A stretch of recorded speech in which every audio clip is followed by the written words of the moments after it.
السلام عليكم ورحمة الله وبركاته. إن الحمد لله والصلاة والسلام على رسول الله وبعد. أعوذ بالله من الشيطان الرجيم. بسم الله الرحمن الرحيم. ليلة القدر خير من ألف شهر. إنا أنزلناه في ليلة مباركة. صدق الله العظيم. সুপ্রিয় দর্শক শ্রোতা, কাছে কিংবা দূরে, শহরে কিংবা গ্রামে, দেশে কিংবা দেশের বাহির থেকে বিশ্বজুড়ে যে যেখান থেকেই আপনাদের প্রিয় চ্যানেল দীপ্ত টেলিভিশনের পর্দায় পলিকেবলস নিবেদিত Subhe Sadiq powered by Beacon pharmaceuticals limited, sponsor by Islami Bank Bangladesh PLC আমাদের সুন্দর আয়োজন দেখছেন, আপনাদের সবাইকে সুস্বাগতম। সুপ্রিয় দর্শক, আপনারা জানেন পবিত্র মাহে রমাদানুল মুবারকের শুভ এই ক্ষণে আমরা প্রতিদিন জীবন ঘনিষ্ঠ একটি বিষয় নিয়ে আলোচনা করে থাকি। আজও তার ব্যতিক্রম ঘটেনি। সুপ্রিয় দর্শক, আজ এমন একটি বিষয় নিয়ে আমরা উপস্থিত হয়েছি, আমাদের প্রত্যেকটা মানব জীবনের সবচেয়ে গুরুত্বপূর্ণ একটি বিষয়, যে একদিনের ইবাদত শত বছর অথবা শত মাস কি কি বিষয় নিয়ে আসছে, যে আমাদের একদিনের ইবাদত আল্লাহ রাব্বুল আলামিন কত বেশি রিওয়ার্ড দেবেন, সেই সম্পর্কিত আলোচনা হবে। সেই সম্পর্কিত আলোচনা করার জন্য আজকে আমাদের স্টুডিওতে আমন্ত্রিত অতিথি হিসেবে যারা এসেছেন, অত্যন্ত বিজ্ঞ ইসলামিক স্কলার্স এবং আমাদের সকলের শ্রদ্ধভাজন প্রিয় ব্যক্তিত্ব। আমরা প্রথমে পরিচয় করে দিতে চাচ্ছি আমাদের বিজ্ঞ ইসলামিক স্কলার্স, দেশশিষ্ট আলেম দ্বীন, বাংলাদেশ ইমাম সমিতির সম্মানিত সভাপতি শেখ লুৎফর রহমান হাফিজাহুল্লাহ। আসসালামু আলাইকুম ওয়া রাহমাতুল্লাহি ওয়া বারাকাতুহু। শেখের সাথে আরও যিনি আছেন, আমাদের অত্যন্ত বিজ্ঞ ইসলামিক স্কলার্স হাফেজ মাওলানা আবু নাঈম, পরিচালক আন-নুজুম মডেল মাদ্রাসা। আসসালামু আলাইকুম ওয়া রাহমাতুল্লাহি ওয়া বারাকাতুহু। ওয়ালাইকুম আসসালাম ওয়া রাহমাতুল্লাহি ওয়া বারাকাতুহু। শেখ, আপনাদের উভয়কেই সুস্বাগতম। অত্যন্ত মোবারকবাদ জানাচ্ছি আমাদের আজকে লাইলাতুল কদরের গুরুত্ব, তাৎপর্য ও ইতিহাস সম্পর্কিত যে বিষয় আসছে, সে বিষয় নিয়ে আমাদেরকে সময় দেওয়ার জন্য। প্রিয় দর্শক, আমরা আর কালক্ষেপণ করব না, আমরা সরাসরি চলে যাব আমাদের আজকের বিজ্ঞ ইসলামিক স্কলার শেখ লুৎফর রহমান হাফিজাহুল্লাহর কাছে। শেখ, আমরা আপনার কাছে প্রথমেই জানতে চাই যে লাইলাতুল কদরের যে ইতিহাস আছে, সেই ইতিহাস সম্পর্কে আমাদেরকে জানাবেন প্লিজ। বিসমিল্লাহির রহমানির রহিম। নাহমাদু ওয়া নুসাল্লি আলা রাসূলিল কারীম, আম্মা বাদ। লাইলাতুল কদরের ইতিহাস কোরআনের ইতিহাস। কোরআনুল কারীমের মধ্যে আল্লাহ রাব্বুল আলামিন এই ইতিহাসটি তুলে ধরেছেন। ইতিহাস বিশ্বনবী মুহাম্মদ রাসূল সাল্লাল্লাহু আলাইহি ওয়াসাল্লাম তিনি বলেছেন, এ সংক্রান্ত অনেক হাদিস রয়েছে।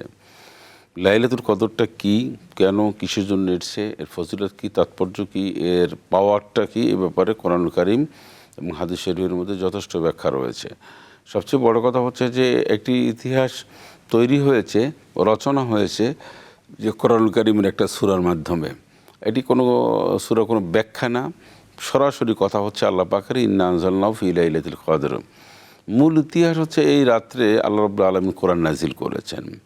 মহাগ্রন্থ আল কোরআন, যে কোরআন দিয়ে আমরা, যে কোরআন হচ্ছে আমাদের জীবনের সবচেয়ে আল্লাহর পক্ষ থেকে বড় পাওয়া, বড় নেয়ামত। যে কোরআন হচ্ছে মানুষের মুক্তির একমাত্র পথ দিশারি। যে কোরআন হচ্ছে মানুষের একমাত্র কল্যাণের বাহন। সেই কোরআনুল কারীম আল্লাহ রাব্বুল আলামিন কদরের রজনীতে নাজিল করেছেন। এবং আপনি আরও একটা আয়াত পড়েছেন সূরা দুখানে, ইন্না আনজালনাহু ফি লাইলাতিন মুবারাকাহ। এ রাতটাকে মহামহিমান্বিত রজনীও বলা হয়। এ রাতের তাৎপর্য, গুরুত্ব অনেক বেশি। রাতটাতে ইবাদত বন্দিগি করলে আল্লাহ নিজেই বলেছেন, খয়রুম মিন আলফি শাহরিন, খয়রুম মিন আলফি শাহরে। এই আলফি শাহর, এটা হচ্ছে হাজার মাস, হাজারো মাসের চেয়ে উত্তম। এর মানে হচ্ছে রাতের মধ্যে সবচেয়ে শ্রেষ্ঠতম রাত। এই রাতটাতে আল্লাহ রাব্বুল আলামিন কোরআন নাজিল করার কারণে আল্লাহ এই রাতে সবসময়ের জন্য এত সব বেশি মানুষকে ক্ষমা করেন, এত সব বেশি মানুষকে মাফ করে দেন। এমনিতেই আল্লাহ রাব্বুল আলামিন রাতের আধারে প্রতি রাতে শেষের দিকে এই জামিনে চলে আসেন, প্রথম আকাশে চলে আসেন। এসে আল্লাহ রাব্বুল আলামিন তিনি ডাকতে থাকেন এবং কার কী প্রয়োজন সেটা আল্লাহ বলেন, তোমাদের কার কী প্রয়োজন সেটা বলো, আমি সেটা দেওয়ার জন্য প্রস্তুত রয়েছি। কিন্তু এই রজনীতে পুরো রাতটা আল্লাহর কাছে খুব আনলিমিটেড মানুষ যা চাইবে এবং যে যত চাবে এটা খুব সহজেই আল্লাহ রাব্বুল আলামিন ক্ষমা করে নেবেন। শেখ, আমরা একটা জিনিস জানতে চাই যে আজকের এই রজনীতে আমরা যদি এটা বিশ্বাস করি যে রাসূলুল্লাহ সাল্লাল্লাহু আলাইহি ওয়াসাল্লামের নবুয়তের সূচনা হয়েছিল কিনা, এটাও কি এই ইতিহাসের সাথে সংযুক্ত কিনা? না, ইতিহাসের সাথে সংযুক্ত তো ঠিকই আছে, কিন্তু আমরা সবচেয়ে বড় বিশ্লেষণ হচ্ছে যে এই রাত সম্পর্কে একটা কোরআনুল কারীমের মধ্যে একটা সূরা নাজিল করেছেন, একটা পরিপূর্ণ সূরা। এই সূরাটি নাজিল করে আল্লাহ রাব্বুল আলামিন পৃথিবীর সব মানুষকে বুঝিয়েছেন, সব মানুষকে স্পষ্ট বার্তা দিয়েছেন যে কদরের রাতটা এত বেশি, যেমন এইটার মাহাত্ম্য তাৎপর্য আল্লাহ পাক কোনো মানুষকে দেননি, এমনকি রাসূল আকরাম সাল্লাল্লাহু আলাইহি ওয়াসাল্লামকেও বুঝাননি। আল্লাহ এভাবেই বলেছেন যে ইন্না আনজালনাহু ফি লাইলাতুল কদরে, নিশ্চয় আমি নাজিল করেছি এই কোরআন এই রজনীতে। ওমা আদরাকা মা লাইলাতুল কদরে, হে নবী আপনি কি জানেন এই কদরের রাতটা কী? এখন রাসূল আকরাম সাল্লাল্লাহু আলাইহি ওয়াসাল্লাম এটা জানেন না, তাকে জানানো হয়নি, মানে জানানো হয় নাই এবং জানেন না এর অন্যতম কারণ হলো এর রাতের গভীরতায়, রাতের ব্যাপ্তি, রাতের তাৎপর্য, রাতের ফজিলত পাওয়ারটা তো বেশি যা আল্লাহ সেটা নিজেই বর্ণনা দিতে চান। আল্লাহ নিজেই সেটা বলতে চান, নিজেই তিনি বলবেন রসুলকে, সেজন্য আগে বাগে অল্প স্বল্প কিছু জানাননি, এরকম একটা অবস্থা। তো আল্লাহ রাব্বুল আলামিন তাকে বললেন যে লাইলাতুল কদরি খায়রুম মিন আলফি শাহর, দুই রাত আপনি শুনে রাখুন, লাইলাতুল কদরি খায়রুম মিন আলফি শাহর, এটা 1000 মাসের চেয়ে উত্তম। তাহলে এই যে উত্তম কথাটা আল্লাহ রাব্বুল আলামিন বলছেন, আল্লাহ শ্রেষ্ঠতম বললেন, এটার তাৎপর্য হলো যে বান্দা এটার প্রতি ঝুঁকে যাতে করে ইবাদতবন্দি করে, এটার প্রতি মানুষ আকৃষ্ট হয়, এই রাতটি খোঁজার জন্য মানুষজন হন্য হইয়া খোঁজে এবং পাগল প্রায় হয়ে যায়। আল্লাহ আমাদেরকে লাইলাতুল কদর নসিব করুক। শেখ, আমরা আবারও আপনার কাছে আসব। জনাব হাফেজ মাওলানা আবু নাঈম, শেখ আমরা আপনার কাছে একটা সম্পর্ক প্রশ্ন যেতে চাই যে আমরা কোরআন নাজিলের যে রাত, এই রাতটা যে কোরআন নাজিলের রাত, আল্লাহ রাব্বুল আলামিন কোরআন নাজিল করেছেন এবং এই রাত্রে কোরআন নাজিল করার ক্ষেত্রে মানুষের যে জীবন বিধান যদি বলেন অথবা আমরা পরিপূর্ণভাবে আমাদের জীবন ব্যবস্থা যদি বলি, কোরআন নাজিল আল্লাহ রাব্বুল আলামিন এই রাত্র কেন করেছেন এবং এই রাত্রের মহত্বটা এই জন্যই যে এত তাৎপর্য এই রাতের কোরআন নাজিল হয়েছে সেই জন্যই কিনা, প্লিজ আমাদেরকে বলবেন। আলহামদুলিল্লাহ রাব্বিল আলামিন ওয়াসসালাতু ওয়াসসালামু আলা সাইয়্যিদিল আমবিয়া ওয়া আলা আলিহি ওয়া সাহবিহি আজমাইন। ক্বালা আল্লাহু তাআলা তানাজ্জালুল মালাইকাতু ওয়ার রূহ। আল্লাহ রাব্বুল আলামিন এই রাতে নাজিল করেছেন, জিবরাইল আলাইহিস সালাতু ওয়াসসালামকে পাঠিয়েছেন কোরআন আল কারীম দিয়ে। এই মাহে রমাদান আল কারিমের মূল যে পার্ট, মূল যে জায়গাটা সেটাই হচ্ছে লাইলাতুল কদর। এবং লাইলাতুল কদরের রাতটা এত, শেখ অত্যন্ত চমৎকারভাবে বলছিলেন, এত মহামান্বিত একটি রাত। রাসূলুল্লাহ সাল্লাল্লাহু আলাইহি ওয়াসাল্লাম বলেছেন, মান কামা লাইলাতুল কদর ঈমানান ওয়া ইহতিসাবান গফিরা লাহু মা তাকদ্দামা মিন যামবি। এই রাতে যদি কোনো ব্যক্তি আমল করে তাহলে তার জীবনের সমস্ত গুনাহ খাতা মাফ করে দেবে। এবং কোরআনের যে বিষয়টা আপনি আমাকে বললেন, এই রাতে কোরআন নাজিল করার কারণে এই রাতটা সম্মানিত রাত এবং এই রাতকে কেন্দ্র করে গোটা রমাদান মাসটাই সম্মানিত একটি মাসে রূপান্তর হয়েছে। পাশাপাশি এই কোরআন আল কারীম ব্যক্তি, পরিবার, সমাজ, রাষ্ট্র যদি এটাকে অনুকরণ করে যেমনি করে আল্লাহ তাআলা একটা রাতকে মহামান্বিত করেছেন, সম্মানিত করেছেন, যেমনি করে একটা মাসকে সম্মানিত করেছেন, যদি কোনো ব্যক্তি তার ভিতরে যদি কোরআনকে অনুকরণ করে তাহলে ওই ব্যক্তিও কোরআনের মতো সম্মানিত হয়ে যাবে এবং তার মধ্যে শৃঙ্খলা চলে আসবে। যেমনি করে মাহে রমাদান আল কারীম আমাদেরকে শৃঙ্খলা শিখিয়েছে, মাহে রমাদান আল কারীম আমাদেরকে সৌহার্দ্য শিখিয়েছে, হৃদ্যতা শিখিয়েছে, সংযম শিখিয়েছে। কোরআন আল কারীম মূলত এসেছেই আমাদেরকে শৃঙ্খলাবদ্ধ জীবন যাপন করার জন্য। আল্লাহ রাব্বুল আলামিন বলেছেন, কিতাবুন আনজালনাহু ইলাইকা লিতুখরিজান নাস মিনাজ যুলুমাতি ইলান নূর। আমি তোমাদেরকে এই কোরআন নাজিল করেছি তোমরা যেন ভালো এবং মন্দ, অন্ধকার এবং আলো এটার পার্থক্য করতে পারো। তো এই কোরআন আল কারীমে এই রাতের দাবি হচ্ছে আমরা কোরআন আল কারীমকে জানবো, কোরআন আল কারীমকে বুঝবো, কোরআন আল কারীমকে মেনে চলার চেষ্টা করবো। জি শেখ। ধন্যবাদ শেখ আপনাকে। শেখ, আমরা আপনার কাছে আবারও চলে যাচ্ছি সেই জায়গায় যে আপনি বলছিলেন লাইলাতুল কদর খায়রুম মিন আলফি শাহর, যে 1000 মাসের চেয়ে উত্তম। প্লিজ শেখ এখান থেকে আপনি একটু কন্টিনিউ করবেন। ধন্যবাদ। 1000 মাসের চেয়ে উত্তম রাতের মধ্যে লাইলাতুল কদর রাত শ্রেষ্ঠতম। এই রাত্রে যেমনিভাবে আল্লাহ রাব্বুল আলামিন মানুষকে ক্ষমা করেন, মানুষের চাহিদা পূরণ করেন, মানুষ যা চায় তা দেন, মানুষকে মুক্তি দেন, এটা আর অন্য কোনো মাসে আর অন্য কোনো রাতে এভাবে আল্লাহ পাক দেন না। দিনের মধ্যে আরাফাতের দিনটা সবচেয়ে শ্রেষ্ঠতম দিন। সেকেন্ড ইস্যু হচ্ছে যে আল্লাহ রাব্বুল আলামিন এই কদরের রজনীটা এমনভাবে সৃষ্টি করেছেন যে এটা মানুষ জানে না কোন দিন কদর হবে। যদিও আমরা 27শে কদরটাকে আমরা প্রাধান্য দিই, তবে হ্যাঁ, প্রাধান্য দেওয়ার কিছু যৌক্তিকতা রয়েছে, কিছু সাহাবীদের কিছু যুক্তি রয়েছে, তাদের তথ্য রয়েছে, কিন্তু এইটা শতভাগ অথেন্টিক না। শতভাগ তারা নিশ্চিত করে বলেনি যে এই দিনকারই হবে। তাহলে এই কদরের রাত হচ্ছে রাসূলুল্লাহ সাল্লাল্লাহু আলাইহি সাল্লাম সর্বশেষ এটাকে সামারাইজ এইভাবেই করেছেন যে পুরো রমজানে তিনি বলেছেন রমজানের মধ্যে হতে পারে কদর, বিশেষ করে শেষের দশকের কথা বলেছেন। আচ্ছা, শেষের দশকে যে কদরের কথা, এবারে সাহাবায়ে আজমাইনদের বক্তব্য অনুযায়ীভাবে যে শেষের রজনীগুলির বেজোড় রাতে, বেজোড় যে রজনী রয়েছে সেখানে তাহলে 5 রাত। এখন 5টি রাত কি? 21, তারপরে 23, 25, 27, 29। এইগুলি হচ্ছে তাদের। এখন আমরা এই 5টি রাত অথবা 5টি রাতের উপর নির্ভরশীল নয়, অন্তত 10টি রাত যদি, যেমন তো শেষের 10টি রাত, এমন না যে 1 মাস 2 মাস 3 মাস, ডিউরেশন তো খুব কম। 10টি রাতে আমরা শেষ রাতে বা মধ্যরাতে উঠে যদি অন্তত করি, তাহলে আমাদের যে অপরচুনিটি রয়েছে এই কদর রজনীটা পাওয়ার।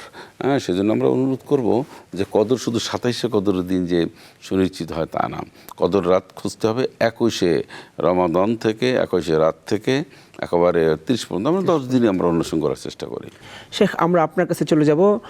মৌলানা আবু নাঈম শেখ, আমরা জানতে যাব যে বেজোড় রাতে, শেখ যেখানে ছিলেন, যে বেজোড় রাত্রিগুলোতে লাইলাতুল কদরকে অনুসন্ধান করা, আমরা কিভাবে অনুসন্ধান করব? এবং শেখ যে কথাটা বলছিলেন যে জোর রাত্রিগুলোতেও যেন আমরা ইবাদত থেকে বিমুখ না হই, প্লিজ এই কথাটা আমাকে একটু বিশদ বলবেন। শেখ যে কথাটা বলছিলেন যে শেষের 10 দিনকেই তালাশ করা, আমরা কেন শেষের 10 দিনকে তালাশ করব? যেদিন আমার এখানে বেজোর সেদিন তো সৌদি আরবিয়াতে জোর, যেদিন ওখানে জোর সেদিন আমার এখানে বেজোর, এটা একটা সমস্যা কিন্তু রয়েই গেল। আর কদর তো একটি রাত হবে, আমার বাংলাদেশের জন্য একটি রাত আর সৌদি আরবিয়ার জন্য আরেকটি রাত, বিষয়টা তো এমন না, আর পার্থক্যটা তো খুব অল্প। তো সেই জন্য শেখ যে বিষয়টা বলছেন এটা অত্যন্ত গুরুত্বপূর্ণ একটি বিষয়, যে শেষের 10 দিনের মধ্যেই আমাকে লাইলাতুল কদর তালাশ করতে হবে। কারণ লাইলাতুল কদর এত গুরুত্বপূর্ণ যে আমি এক রাত যদি আমল করি তাহলে মিনিমাম হচ্ছে 83 বছর 4 মাস। 83 বছর 4 মাস আমি যদি ওই রাতে একবার সূরা ইখলাস পড়ি তাহলে 83 বছর 4 মাস সূরা ইখলাস পড়ার সওয়াব পাওয়া যাবে। সুবহানাল্লাহ। তার মানে হচ্ছে শেখ আমরা এটাই বুঝতে পারলাম, যদি সেই রাতে আমরা 2 রাকাত নফল সালাত পড়ি তাহলে সেটারও ডাবল, মানে একদম সেই 83 বছর করে হয়ে যাবে। সুবহানাল্লাহ, সুবহানাল্লাহ। আমরা যদি একবার ইস্তিগফার পড়ি অথবা সেই রাতের জন্য আল্লাহ রাসূল সাল্লাল্লাহু আলাইহি ওয়াসাল্লাম যেই নির্দিষ্ট দোয়ার কথা বলেছেন, আল্লাহুম্মা ইন্নাকা আফুউন তুহিব্বুল আফওয়া ফা'ফু আন্নি, এটাও যদি আমরা পড়ি তাহলে আমাদের সওয়াবগুলো অতটুকু বৃদ্ধি হবে। জি, তো এই জন্য আমরা এই ব্যাপারে কার্পণ্যতা করব না। অথচ বাস্তবতা হচ্ছে বাংলাদেশে এরকম লাইলাতুল কদর আসা মানে হচ্ছে আমার মার্কেটিং, আমার ঈদের কাপড় চাপড়, তারপর হচ্ছে ঈদের কি আমরা রেসিপি তৈরি করব, বাজার সদাই, আমরা এটা এই বাজার সদাই মার্কেটিংয়ের কারণে আমরা মূলত লাইলাতুল কদরটাকে তালাশ করি না। এটা কত বড়, আমরা কত বড় কপাল পোড়া যে আমরা জানি না যে এত বড় একটি সওয়াবের রাত, যে রাতের ব্যাপারে রাসূল বলেছেন আল্লাহ মাফ করে দিবে জীবনের গুনাহ খাতা। এবং এই ব্যাপারে সাহাবায়ে আজমাইন ঈর্ষান্বিত হয়েছেন যে কিভাবে সম্ভব যে আমরা এই অন্যান্য নবীদের উম্মাহরা, তাদের কওমরা এত বছর তারা ছিলেন, তারা এত বছর তারা দিনের কাজ করতে পেরেছেন, ইয়া রাসূলুল্লাহ আমরা কিভাবে? রাসূল সাল্লাল্লাহু আলাইহি ওয়াসাল্লাম তোমাদের তো আরও সুযোগ আছে যে তোমরা একটি রাত, দেখেন আমরা যারা অ্যাডাল্ট হয়েছি, আমাদের যাদের অন্তত এখন আমরা যারা 30 বছর, আমি যদি 20 বছর থেকেও ধরি 10টি লাইলাতুল কদর আমার চলে গিয়েছে। আবার কারো যদি, আমাদের শেখ যারা আছেন ওনারা তো 30-35টা বা 40টা লাইলাতুল কদর একদম অ্যাডাল্ট অবস্থায় পেয়েছেন। তো এইটা উনি 40টা লাইলাতুল কদর পেয়েছেন। তার মানে হচ্ছে বনি ইসরায়েলের কওমরা, উম্মারা যে হায়াত পেয়েছে, তারা যে আমল করেছে, আমার শায়েখ এক রাত দু রাত যদি 2টা লাইলাতুল কদর পেয়ে থাকে, আর 2টা লাইলাতুল কদরকে যদি উনি প্রপারভাবে যদি এক্সিকিউট করে থাকেন, তাহলে কিন্তু উনি তাদের চেয়ে অনেক এগিয়ে। কাজেই রাসূল সাল্লাল্লাহু আলাইহি ওয়াসাল্লামের উম্মাদকে আল্লাহ তাআলা কল্যাণ প্রাপ্ত করেছেন, আমাদেরকে আল্লাহ তাআলা রহমত প্রাপ্ত করেছেন, যে আমরা অল্পতেই এত ব্যাপক সওয়াব পাবো। আল্লাহ সুবহানাহু ওয়া তাআলা আমাদেরকে এই রাতে আমল করার তৌফিক আল্লাহ তাআলা দান করুক। আমরা বাজার সদাই থেকে যেন মাহরুম থাকি। শেখ, আমরা আপনার কাছে আবারও ফিরবো। শেখ, আমরা আপনার কাছে এখন কিছু সম্পর্ক প্রশ্ন চলে যাব, যে আমরা জানি যে এই রাতটা হচ্ছে শান্তির রাত, কেউ কেউ বলেছেন যে রাতটা হচ্ছে ভাগ্য রজনী। এই বিষয়ে আমাদেরকে বলবেন যে শান্তি আমরা কীভাবে পাবো, এটা কেন আমাদের ভাগ্য রজনী? না, ভাগ্য রজনী আল্লাহ রাব্বুল আলামিন এদিনে বেশ কিছু নির্ধারণ করে বান্দার। হ্যাঁ, তো কিছু আছে সেটেল কিছু ইস্যু আছে, সেগুলি ব্যতীত আল্লাহ রাব্বুল আলামিন ভালো মন্দ কমানো বাড়ানো সংযোজন বিয়োজন এটা আল্লাহ রাব্বুল আলামিন করে থাকেন। এ ব্যাপারে সন্দেহ কোনো অবকাশ নেই। ভাগ্যের রজনী আপনি লাইলাতুল কদরকে আপনি বলতে পারেন, এবং মহামান্বিত একটি রজনী আপনি বলবেন। তো এই রাতে বান্দার সকল চাওয়া পাওয়ার একটা সমন্বয় ঘটে, চাওয়ার উপরে নির্ভর করে আল্লাহ রাব্বুল আলামিন তাকে এটা দিয়ে দেন। বান্দা কতটুকুন চাইবে, কিভাবে চাইবে, কি পরিমাণে চাবে, সেটা বান্দার ইচ্ছা। আর আল্লাহ পাকের দেওয়ার ইচ্ছা, আল্লাহর এখতিয়ার আল্লাহর হাতে রয়েছে সব। তারপর আল্লাহ নিজেই ঘোষণা করেছেন যে কোরআন নাজিলের রাতের এই মাসে আমি বান্দাকে সবচেয়ে বেশি দয়াপরবশ হয়ে আমি বান্দাকে দান করি। এখন এই রাতে আমরা কি করতে পারি?